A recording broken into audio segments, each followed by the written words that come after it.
नमस्कार मायबाप मंडळी, मी हरिभक्त पारायण समाधान महाराज पाटील. आज ज्या विषयावरती बोलणार आहे तो आहे की आज योग्य मुलांची लग्न का होत नाहीयेत. याला जबाबदार कोण आहे? याला समाज कारणीभूत आहे, मुली कारणीभूत आहेत की मुलींचे घरचे कारणीभूत आहेत? अशी असंख्य उदाहरणं समाजामध्ये घडत आहेत. खूप लोकांनी आग्रह मला केला, महाराज यावरती बोलत जा. जो समोरचा वक्ता आज मी तुमच्या पुढे बोलत आहेत मायबाप मंडळी, हा व्हिडिओ संपूर्ण बघा, 5-10 मिनिटाचा, आणि अनेक लोकांना शेअर करा, ज्यामुळे तुमच्याकडे समाज जागृती होली पाहिजे. कारण ही काळ फार धोक्याचं येणार आहे. मी हरिभक्त पारायण समाधान महाराज पाटील, युवा समाज बोधनकार, 2010 पासून कीर्तनकार आहे मायबाप. माझं शिक्षण MSc ऑर्गॅनिक केमिस्ट्री झालेलं आहे. फार्मा इंडस्ट्रीच्या टॉप मोस्ट डिपार्टमेंटला मी वर्किंग करतोय.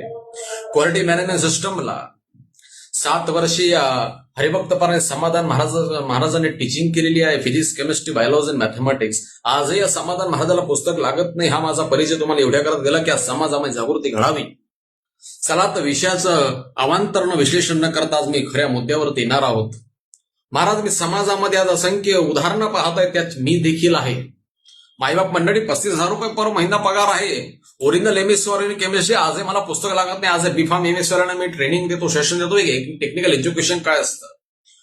गोष्ट ही झाली, आज असंख्य हजारो मुली आहेत समाजामध्ये ज्यांना सुपारीचं खांडाचं देखील व्यसन नाही, पास त्यांचा लग्न होत नाहीये. का? आमच्या मुलींची स्टाईल बदलली, आमच्या घरच्यांची इच्छा बदलली.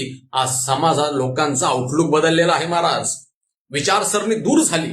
अक्षरशः काही लोक मुली विकायला लागल्या, सौदा करायला लागल्या मुलींची.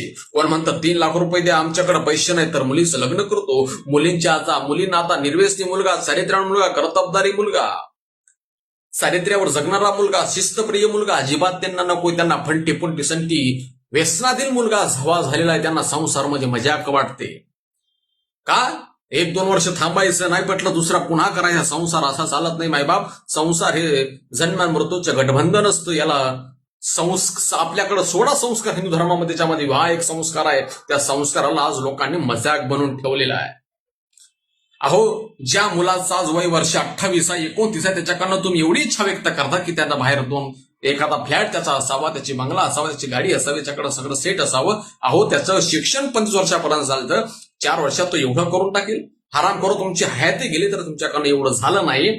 आणि त्या मुलाकडे 28, 19 वर्ष, 30 वर्षामध्ये तुम्ही एवढी अपेक्षा व्यक्त करतात. अरे जो व्यक्ती जरा 35,000 रुपये पर महिना पगार कमवतोय, येणाऱ्या 3 वर्षामध्ये तोच व्यक्ती तुम्हाला 55-60 हजार रुपये महिना पगार कमवतील. मग तुम्हाला हे दिसत नाही. लोकांना आज वर्तमानामध्ये जगण्याची सवय झालेली आहे. मग ते भविष्य काळ त्यांना भीक मागण्याची जरी वेळ आली तरी त्याला स्वीकारत नाही. आज तुम्ही शेतकरी आहात तर शेतकऱ्याची जाण ठेवली पाहिजे. व्यावसायिक एखादा मुलगा करत असेल, निर्व्यसनी असेल, कर्तबदारी असेल, करू द्या ना त्याला व्यवसाय, द्या ना त्याला मुलगी. का म्हणून त्याला मुलगी देत नाही? एखादा मुलगा जर शेती करत असेल, उत्तमरित्या शेती करत असेल, त्याला सुपाऱ्याच्या खांडाचं देखील व्यसन नसेल, चारित्र्याला टिकणारा असेल, माळकरी असेल, देऊन टाका मुली. तुम्हाला त्याच्या घरी गेला तर तुमचा सन्मान होईल, तुमचा आदर होईल. तुमच्या मुलाच्या डोळ्यात कधी अश्रू येऊ देणार नाही महाराज. तिथं खरं सुख आहे. आज पैशांच्या माग दुनिया लागलेली आहे. पैसा पैसा करून आज लोक माणुसकी विसरत चाललेली आहेत. आणि या विवाहाला अतिशय मजाक बनवून ठेवलंय समाजानं महाराज. इथं समाजही जबाबदार आहे.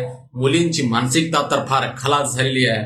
एवढ्या पोरी महाराज 8-9 वर्षाच्या 8वी-9वी जाणाऱ्या पोरी हे जर प्रेम प्रकरणात पडायला लागल्या, ज्या भडव्याला 10,000 रुपये कमवण्याची लायकीने त्यांच्यासोबत तुमच्या पोरी पडून जात आहेत, तिथं तुम्ही कुठं चालले आहात? समाज अधोगतीकडे वाटचाल करत चाललेला आहे महाराज. याचा फार मोठा परिणाम तुम्हाला येणाऱ्या 5-7 वर्षामध्ये भोगावं लागेल. एवढं लक्षात ठेवा. अनेक निर्व्यसनी असं मुलं महाराज, कर्तबदारी मुली आहेत. त्या मुलांनी कुठं जावं? आणि मुलींची जबाबदारी म्हणजे या गोष्टी त्यांना काही कळतही नाहीत. आणि प्रत्येक आईबापांनी अध्यात्माच्या गोष्टी मुलींना शिकवल्या पाहिजेत, मुलांनाही शिकवल्या गेल्या पाहिजेत महाराज.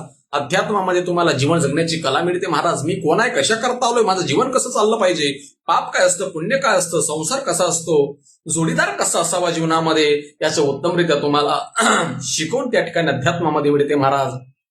पण आज समाजामध्ये विचित्र अशी प्रकार घडत चाललेली आहेत. मुलींना मुलगा कसा हवा हे त्यांना चांगला चारित्र्यवान मुलगा अजिबात नको आहे.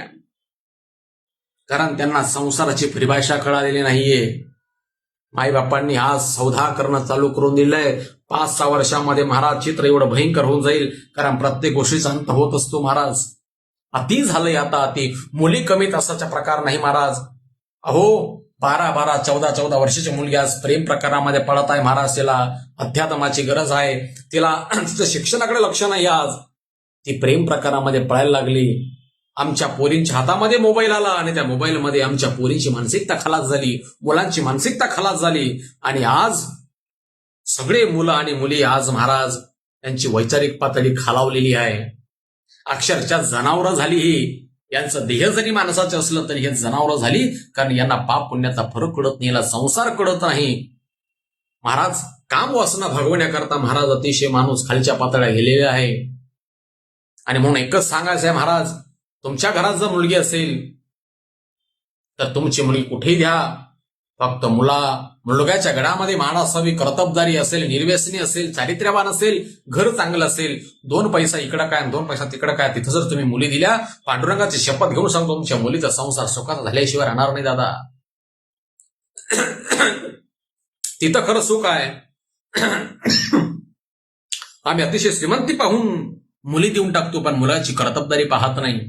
श्रीमंती भरपूर असेल पण जर मुलगाकडे कर्तबदारी नसेल, मुलगा जर व्यसनाधीन असेल, लफडेखोर असेल, तर लिहून घ्या कोरा कागदावरती, तुमच्या मुलीचं भवितव्य धोक्यात आहे. एवढं रोज लक्षात ठेवा. आणि आजही 50 ते 60% केसेस जर कोर्टात चालू आहेत ते याच कारणामध्ये चालू आहेत महाराज, की त्याचं बाहेर लफडं होतं, तिचं इथं होतं, आणि या कारणाचं घटस्फोटाची मागणी करतात. महाराज करोड रुपयाचा बंगला आहे, पण तिथं जर कधी वैचारिक सुख नसेल तर त्या संपत्तीला काय आग लावायची आहे.